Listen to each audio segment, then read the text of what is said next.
Mark Few, the Gonzaga head coach. They're 26-0. They beat BYU on Tuesday night to win the WCC title. Coach, good morning. How are you today? All is well, Dan. Good morning to you. Voice is a little shaky, but other than that. Well, that's your mid-season point. That's your coaching voice, right? Yeah, you know what? It's weird. It's always bad in November, and then it kind of, I don't know, calluses over, and then, it seems like in March it bites me again, so I don't know. How many times have you been tested this year? I would say 100 to 125 or something like that would be my guess. Yeah. My nostrils have had enough. They are ready to go on strike. Have you been vaccinated? I have, actually. Yes. And what about your team? No. Because I don't know if you heard what happened with Duke. They had a player who tested positive, and it looks like their season's over. I did hear. I just heard that, and it's gosh, that's what we all fear. And, the tough thing is, and this is the frustrating thing, Dan, is, we're all doing all our protocols and sitting away from each other and spacing and meetings and literally everything. We've been doing it all year, and it's tough, especially when one player tests positive, that the whole group goes out. I don't know the particulars in that, and it's handled differently in every county, and in tournaments and such. But that's our worst nightmare this year. I mean, it's you lay in bed just waiting to get the text from the trainer that everybody's okay, passing their tests. Will you use this as a cautionary tale to your team today? No, we've been really, really cautionary already, man. I mean, we are. I actually took them out of their living arrangements, that are relatively pretty darn safe by most standards, and we put them in a hotel. And prior to the WCC tournament, and then when we got back late Tuesday night, they were back in the hotel, and we got our practice facility shut down, and we're already doing everything that we possibly can. Does it feel like it's been a year since we shut down the sport? Man, in some ways it feels like 5 years, and then I mean, it feels like it's been at least a year, quite frankly. I mean, it's been a really, really interesting, challenging, but also I couldn't have picked a better squad to go through such a crazy year with. Their enthusiasm and their energy has been contagious all year, and the way they just handle this thing, all the stuff that's going on, they've handled it with a lot of grace, and I think just collectively across the landscape of college basketball that everybody has, and just shows just how bad everybody wants to play, and how important the sport is to all of us, and even to our country. Yeah, don't use the word contagious, Coach. That's not yeah, good call. Yeah, don't do that. Get it overwhelming or something like that. But that makes some people nervous. Is Gonzaga still a mid-major when it comes to basketball? Come on, you know the answer. I know, but my job is to ask the question, Coach. Yeah, I'm not an intelligent guy like you. That's like a Cub beat reporter would ask that. So I hold you in such higher esteem than that. Okay, Coach. Here, Dan. You answer this. We're coming up on our fifth straight number one seed in the last 7 years or something. Where we went to 5 straight Sweet 16s at least. And I don't know that anybody's done that in recent history. That's at least with them in the Elite Eight and the national championship game. So, it speaks for itself. So, I was kind of mocking the mid-major label with Gonzaga because that it didn't translate as well as I thought it was going to, Coach. And your sarcasm usually does. That's and I'm a sarcastic guy. That's why I love your sarcasm. So. Okay, so you guys you're not that plucky mid-major anymore. not cute and fuzzy. You're a dominating college basketball power.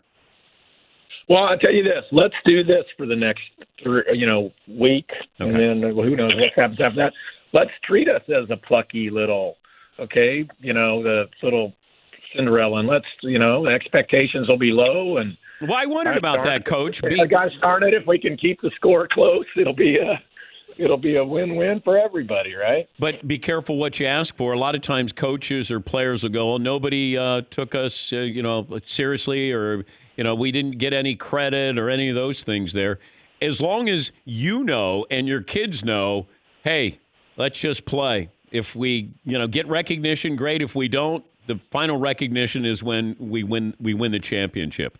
But not everybody subscribes to that, though, Coach. A lot of people are like, oh, you didn't take us, you took us for granted. Yeah, certainly after all the attention that's been on us, actually going all the way back to October, or even into the preseason stuff started coming out in the summer.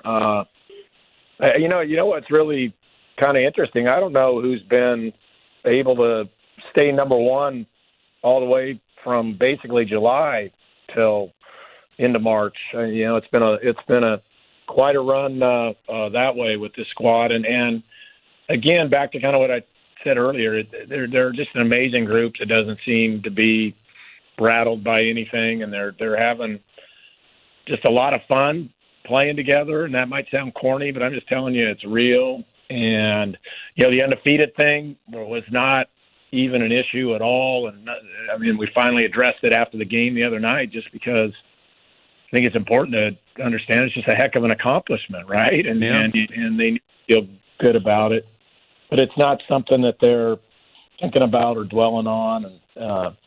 And I think they're just, all of them have been, what you talked about earlier. A portion of my team missed out on this last year. We were going into it as a number one seed and going to host in Spokane, and so they're just dying to get back and play in the NCAA tournament. The new guys that we have in the program came to Gonzaga because they wanted to play in the NCAA tournament and have a chance to win a championship, and so they're all excited to just get back there and go for it. When you recruit, I know Suggs is probably a one and done, but did you recruit him knowing he was a one and done? How often do you recruit somebody you think, like Collins was one and done, but do you recruit the one and doners, or is it just if they show up and they're better than what we think, or they get that recognition, that then they become a one and done? Yeah, in Zach's case, he just came on like gangbusters, especially at the end of the year, and played so well in the NCAA tournament that it ended up being kind of a no-brainer type decision. Look, we go out and we recruit the guys that we think would be great at Gonzaga. If that ends up being somebody that's going to stay in school for 1 year or 3 years or 4 years, we don't limit it. But we're pretty particular about who we recruit as far as what do they value? Do they value winning first and the Gonzaga and their college career, even if it's a short one, or are they here to just post numbers and get to the league? That doesn't really work at our place. So in Jalen's case, I just fell in love with his competitive spirit and just his feel for the game and how he impacted the game everywhere. And then as we dove deeper into it, he was so into development and really wanted to grow his game and get his ball screen reads down and grow on the defensive side of the ball also. And so once you met the family and all that, it was like he was definitely all the characteristics and attributes that we're looking for. I saw where you would give a pep talk or wish somebody a happy birthday. This was on Cameo, the Cameo app. Yeah. You saw that, huh? Yeah. Okay. I don't know. So.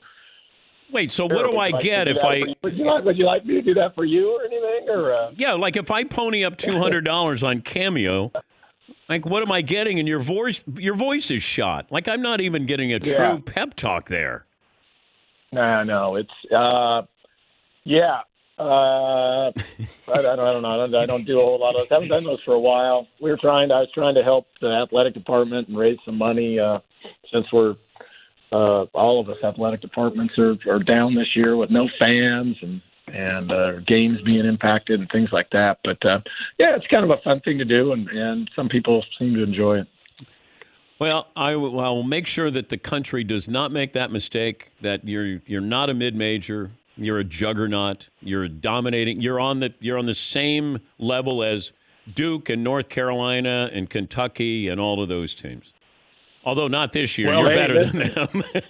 Well, yeah. Well, we have not accomplished what those programs have over the 100 years of the college basketball, but don't downplay it. It's been a great run. Yeah, come on. Don't downplay it. Let's go. You're the team to beat. You're calling out everybody. That's the way we got to go into this, Coach. Well, you know what? We're going into this savoring every moment we got and starting with the first one, and we're going to celebrate every moment we got. So yes, you should. Hopefully. It's going to be an interesting ride, though, Dan. I mean, it's this whatever the hell we're calling it, controlled environment in Indy. There's going to be a lot more to how you handle that as well as playing in the games, because that's going to be a really, really long slog in a hotel for any of these teams that, advance all the way to the Final Four and to the national championship. Are you going to show your team Hoosiers before you leave town? That's a great question. We might just do that today. I was kind of racking my brain for something to do today. You'll be weird as how probably none of them have even seen it. That just kind of ages you and I. I know. You know what I can do, Coach, is I have a basketball hoop here. I'd be willing to shoot some hoops here and let your kids see something truly inspirational, that even at my age, I'm still an elite shooter. And if I can help you in any way, leading our Zags to the national title, if you want me to give a pep talk, since you can't do it with your voice, free of charge, no cameo. Well, it's interesting you say that, because I don't get that same vibe from your production team there. They act like you're not the number one rated prospect of the group on the hoop. Oh, wow. But you know what they do, Coach? They keep me humble. I'm with what they say. I'm not there every day. They keep me humble, Coach. That's what they do, right? That's the job of, great coach, great team. Keep the star humble. Absolutely. So, and hungry and humble. Good luck, Coach. Always great to talk to you, and congrats on the undefeated season so far. You got it, Dan. It's always fun. Thanks. Thank you, Coach. That's Mark Few, Gonzaga head coach.